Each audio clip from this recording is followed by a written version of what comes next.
Hey everybody, welcome to the Sky Lounge, and this is Cruise Peruse, episode number 157, boys and girls, here on a beautiful Monday morning in Las Vegas. And boys and girls, it is a beautiful morning, as you can clearly tell with my Seahawks scare. I'm in a very good mood right now. The Seahawks win wild card round last night against the Philadelphia Eagles. And let's put a huge asterisk on that game real quick. The Seahawks won 17-9, but without Carson Wentz, I don't really think there was much of a game, despite the fact that Josh McCown, making his playoff debut as a 40-year-old quarterback, was immensely impressive. I mean, the Seahawks, I feel, they had the game. They absolutely had the game. Clutch catches by Tyler Lockett, David Moore, and of course, our big man himself, DK Metcalf. It's a character win. It's a character win for the Seattle Seahawks. And the one thing I've been hearing all this fucking time, after the game, is Jadeveon Clowney's hit on Carson Wentz. Now, I've said this. Said, if the refs gave a flag on that play, I wouldn't have minded at all. I really wouldn't have. I would have thought, all right, man, that's a call. I mean, it's going to be a ref's decision, but they didn't fucking blow the whistle. And unfortunately for Carson Wentz, he has to go out there, I believe, concussion protocol, and looked like he fucked up his back too. And I gotta think, yeah, it's not intentional, but it's just unfortunate that it happened that way. And I'm one of those guys. I've been high on Carson Wentz since year one. And for him to go down like this in the playoffs, it's so morbid. It's so depressing to watch. And yeah, it's just unfortunate that it happened, man. I don't think Clowney was targeting anybody. I think people who say that really have some sort of fucking perverted ass wish for people to be suspended or ejected. Like, what the fuck? I've had people, online. I've been reading shit online. Go on social media, people say a lot of dumb shit. Well, a lot of the dumbest takes I've read are, if this was college, Clowney would be ejected. Well, motherfucker, this isn't college. Sorry, it's not fucking college. It's a fucking league of grown-ass men playing for their fucking jobs. Okay? Playing for fucking money. You don't think in the most pivotal moments they're gonna hit hard? Come on, dude. Come on, man. And I'm not trying to fucking say, oh, you should injure all the players. That far from it. I want all the fucking players to be as safe as possible. But when you're playing a very physical game like football, injuries will happen. And it's just unfortunate that for Carson Wentz, it has to happen now. It has to happen now, of all the fucking times. But like I said, I think Josh McCown played valiantly for being a backup quarterback. Philadelphia has a history of backup quarterbacks taking the goddamn reins and doing well. But 18 out of 24 in the passing department for Josh McCown, and he had legs to move. So, man, what a great backup quarterback to have. Experience, 17-plus seasons in the NFL, giving young guys insight, molding them into leadership roles, and still giving you holy shit. For him to go nearly, what was that, 75%, goddamn 70% in completion, that was fucking impressive. And for his legs to move the way he is at 40, my goodness. I said this yesterday. Josh McCown had the best wild card weekend out of any 40-plus-year-old quarterbacks. And yes, I'm looking at guys like Drew Brees and Tom Brady. And so speaking of Drew Brees, guys, we got to talk about that game.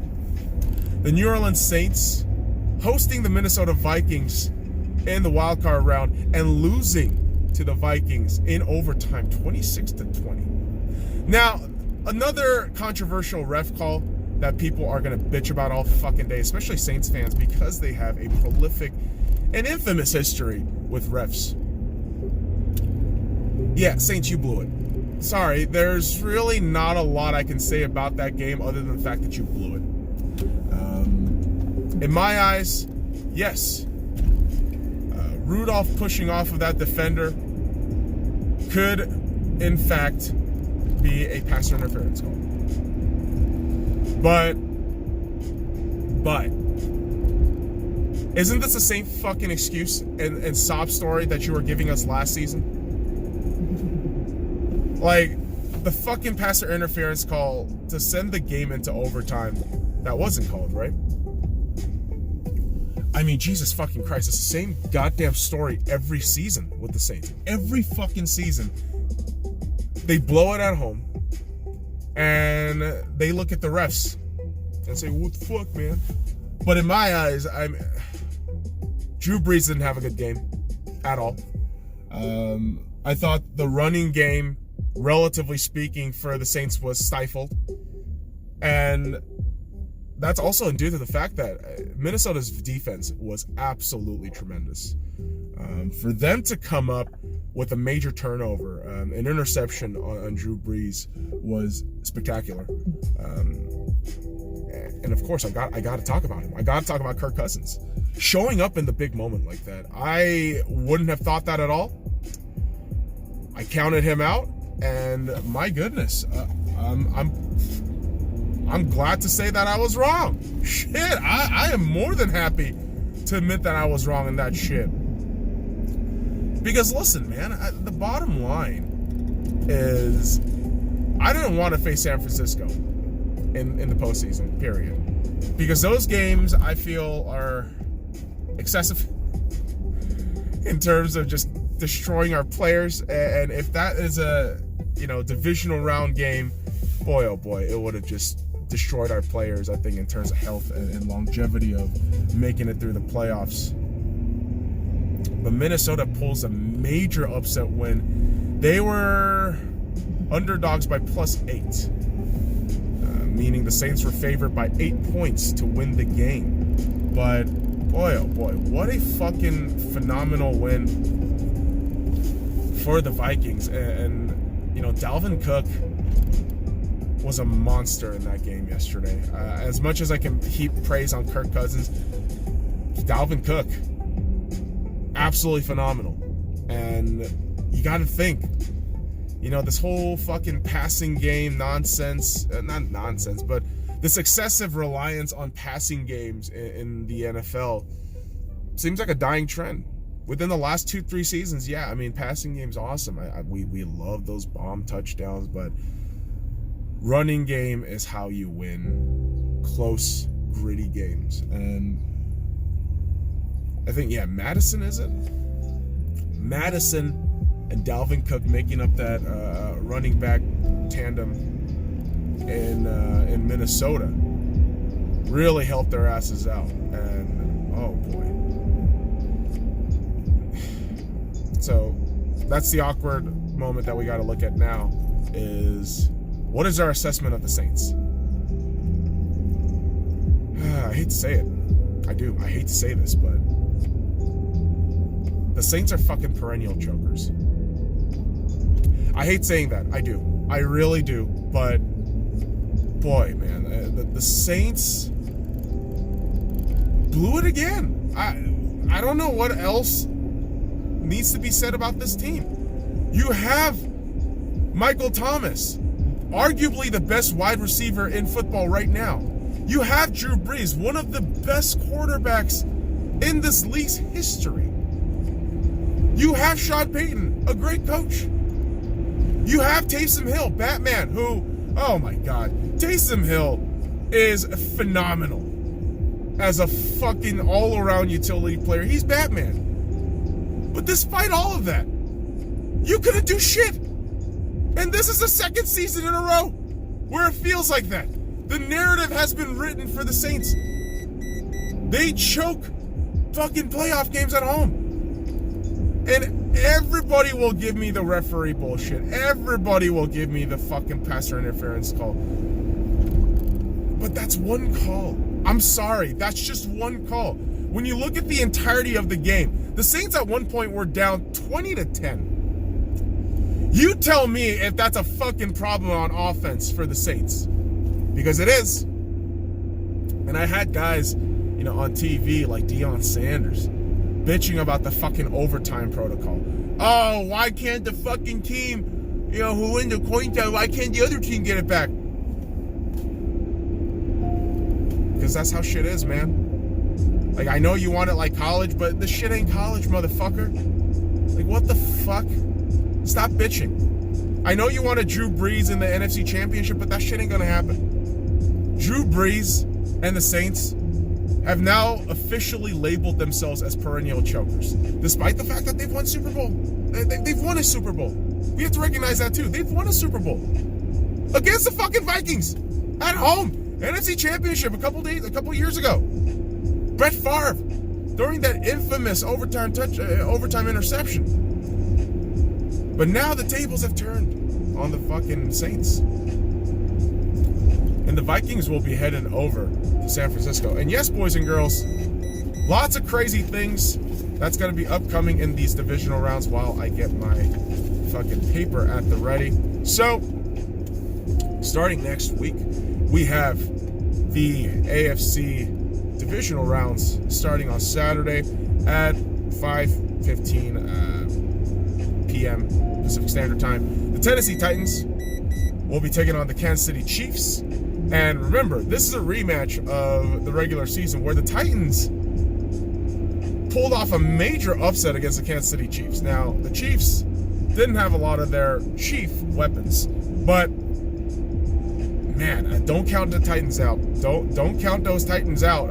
The run game is immaculate with Derrick Henry. Ryan Tannehill seems to have a groove going, and Mike Vrabel just might be clever enough to finesse himself out of Arrowhead Stadium. So, best of luck to both teams. And I really question the Chiefs' defense. I know they added a lot of great pieces, Tyrann Mathieu, Frank Clark, all those guys, but I don't know if it's going to be enough. I really don't. But we're going to keep a close lookout on that game on Saturday. And on... Actually, I apologize. The Tennessee Titans will be taking on the Baltimore Ravens. Oh, my goodness. I apologize about that, boys and girls. I misread the fucking card there. But the Tennessee Titans will be taking on the Baltimore Ravens. So, new assessment. Yes, I still think the running game for the Tennessee Titans will play a major factor into going against that Baltimore Ravens defense. Although the Ravens, #1 seed in the AFC, are susceptible to the run game. They are susceptible to the run game. If Derrick Henry is able to fucking find himself in a good spot, he can cause a lot of problems for those Ravens. But of course, you got the big monster in Lamar Jackson that the Titans defense has to stop. Now, suppressing, the Patriots receivers and players on coverage is a different story compared to how to handle Lamar Jackson. Now, don't count out the Titans again. Again, don't count out the Titans. I think some way, somehow, they can finesse themselves into a really close game. But, the fucking behemoth known as the Ravens. It's astounding what I feel they can do. But here we go. The actual matchup for the Kansas City Chiefs on Sunday, 12:05 p.m. Pacific Standard Time, will be against the Houston Texans. Yes, boys and girls, we salivate at the quarterback matchup of Deshaun Watson against the Kansas City Chiefs' Patrick Mahomes. What a great battle this is going to be. I think on offense, both quarterbacks are going to do magical things. They are. This is just going to be a treat for all us football fans to watch. And it's really going to be up to whose defense, shits the bed less. And I think this is my thing here. I think Houston's offense is a little worse off than Kansas City's offense. But Houston's defense is pretty astounding when it needs to be. But no home crowd. How will they fare? We'll find out on that Sunday. Now let's move on to the NFC, boys and girls. The Minnesota Vikings taking on the San Francisco 49ers. You know what's weird? I'm giving the Vikings a pretty decent chance. I think the Vikings can cause a lot of problems to Jimmy Garoppolo and that offense. The question will be, can Kirk Cousins handle that San Francisco 49er defense? By all accounts, I mean, by the looks of it yesterday, yeah, it looks like he can. Holy shit, Kirk Cousins actually pulling off some crazy shit yesterday. Playoff win on the road against one of the most formidable fucking away fans and teams out there. So kudos and credit to Kirk Cousins. I think this man can potentially pull off an upset in San Francisco. But yes, the 49ers have been unbelievably good this season. And I hate saying that, but they have been unbelievably great this season. So, as hype as I am about the Vikings' chances, man, those 49ers, they will get at you. Those number one seeds, man, either AFC or an NFC, they're problems. They are absolute fucking problems. So we'll see how the road teams handle their business in their respective matchups. Now, finally, the Seattle Seahawks. They're going to be taking on the Green Bay Packers. Yes, boys and girls. At Lambeau Field in January, I'm scared. I'm very scared. But with Russell Wilson, beast mode, Bobby Wagner, Pete Carroll, I think we could get a close win against the Packers. Very low scoring, possibly I'm thinking 20-17 win for the Seahawks. That's what I'm hoping. Just goddamn, man, Lambeau Field is hard enough as it is, but with that emerging defense, it could be a problem. But the positive sign as a Seahawks fan is the relative inconsistency the Packers play with. There are times you watch the Packers and think, like, how are you supposedly this good, but this awful? Like, they'll have a blowout win, but the very next week they'll have a blowout loss. So we don't know what the fuck the Packers are going to be, but we're going to find out next week. And speaking of Packers, former Packers head coach Mike McCarthy is now head coach of the Dallas Cowboys after Jason Garrett was finally fucking fired this weekend. The Dallas Cowboys have made a bold move to hire Mike McCarthy. Now, what are my thoughts on this hiring? I think arguably the Cowboys could be the best team in the NFC East for the next 5 seasons. I think they could have a pretty decent record, double-digit wins those next 5 seasons. But you're going to see a lot of frustration with Mike McCarthy. There are going to be times where he plays a little too conservative, a little bit too, shall we say, pedestrian for Cowboys fans' liking. But I believe this is a man who's going to bring a winning culture. I believe this is a man who's going to shake the Cowboys team out of apathy. And again, I think for 5 seasons, they might go into double-digit wins. The whole thing is now, will Jerry Jones massage his ego enough to let things just happen? I don't know if that's going to be the case. That's where I think ultimately Cowboys will come up short. It's always going to be Jerry Jones. As much as I credit Jerry Jones for the near conglomerate level of success he has brought up upon the Cowboys, I think he's also the reason why this team is limping on one leg. So, speaking of limping on one leg, boys and girls, I'll leave one final sports ball news for today and leave. The World Juniors is officially over. Yesterday, they had the gold medal game, the Russians taking on the Canadians. After the Russians were up 3-1 by the start of the third period, Canada strikes back 3 unanswered goals to win 4-3. Congratulations to Canada. What an unbelievable character win. And as for Russia, yeah, you deserve nothing. You deserve fucking nothing. If you blow a 3-1 lead like that in the third fucking period in a gold medal game, you deserve fucking nothing. I have no sympathy towards Russia right now. It's hilarious that they're bitching and moaning, but they take the L, Canada takes the win, and the USA absolutely irrelevant in the World Juniors, which is unfortunate. You know, they had a lot of good talent, just couldn't string anything together. So, boys and girls, that does it for me. A lot of NFL sports ball news, but there's going to be more shit popping out. Got to do my Lakers review sometime. today. So be on the lookout for that, boys and girls. Follow me at the Sky Lounge and all the links in the description below. Like, comment, subscribe for more daily contents, boys and girls.